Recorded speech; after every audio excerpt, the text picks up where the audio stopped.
بسم الله الرحمن الرحيم. الحمد لله وكفى وسلام على عباده الذين اصطفى. أما بعد، أعوذ بالله من الشيطان الرجيم. بسم الله الرحمن الرحيم. إن في خلق السماوات والأرض واختلاف الليل والنهار لآيات لأولي الألباب. وقال رسول الله صلى الله عليه وسلم: الشتاء ربيع المؤمن، قصر نهاره فصام وطال ليله فقام. صدق الله العظيم وصدق رسوله النبي الكريم. اللهم صل على سيدنا محمد وعلى آل سيدنا محمد وبارك وسلم. محترم بھائیوں، بزرگوں، نبی اکرم صلی اللہ علیہ وسلم کے ایک مختصر سے خطبے کو آپ نے سنا، جس میں نبی اکرم صلی اللہ علیہ وسلم نے فرمایا تھا: ایھا الناس، اے لوگوں، افشوا السلام، سلام کو پھیلاؤ، واطعموا الطعام، کھانا کھلاؤ، وصلوا الارحام، رشتہ داری نبھاؤ، وصلوا باللیل والناس نیام تدخلوا الجنۃ بسلام، کہ رات کے وقت میں نماز پڑھو جب لوگ سو رہے ہوں، تم آسانی سے، عافیت کے ساتھ، آرام سے جنت میں داخل ہو جاؤ گے، سلامتی کے ساتھ جنت میں داخل ہو جاؤ گے. یہ آپ نے سنا. اس کا جو آخری ٹکڑا ہے کہ وصلوا باللیل والناس نیام، کہ رات میں نماز پڑھو جب لوگ سو رہے ہوں. اس بارے میں اور موسم جو چل رہا ہے، موسم سرما یعنی سردی کا موسم، اس کے بارے میں آج کچھ بات کرنے کا ارادہ ہے. محترم بھائیوں، مقصد زندگی اللہ تعالیٰ کی بندگی ہو. کوئی بھی موسم ہو، سردی ہو، گرمی ہو، بارش ہو، کوئی بھی موسم ہو، کوئی بھی حال ہو، سمجھ بہار ہو یا خزاں، لا الہ الا اللہ. بہار ہو یا خزاں، لا الہ الا اللہ.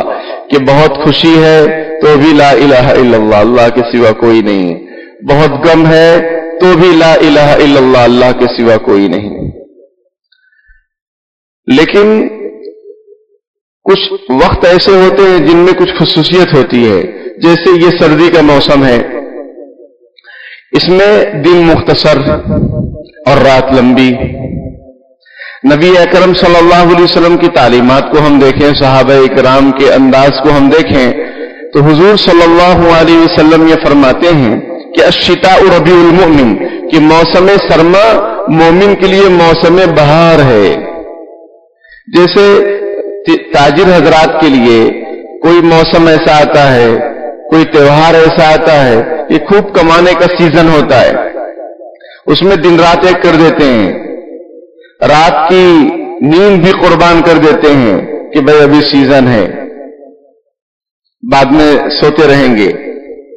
تو یہ جو اللہ پاک نے ہمیں اور آپ کو زندگی دی ہے، یہ بھی سیزن ہے عبادت کے لیے. اس میں ایسا نہیں کہ ابھی چلو سردی میں عبادت کر لیں، گرمی میں آرام کریں گے، ایسا نہیں. ہر وقت کو غنیمت جانو، وقت کی قدر کرو. قرآن نے کتنا شاندار طریقہ اختیار کیا. والعصر، قسم ہے زمانے کی. اب زمانے میں ہر ٹائم آ گیا، دن رات، بچپنا، جوانی، بڑھاپا، ہر چیز، ہر لمحہ زمانے میں شامل ہے.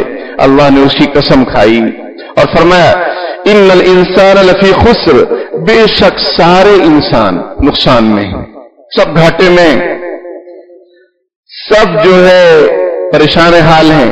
الا الذین آمنوا، مگر وہ لوگ نفع میں ہیں جو ایمان لا لیں. وعملوا الصالحات، صرف ایمان کافی نہیں ہے، اچھے کام کیجئے. وعملوا الصالحات، ایمان بچے گا کیسے آپ کا؟ عمل صالح کریں گے تو ایمان بچے گا.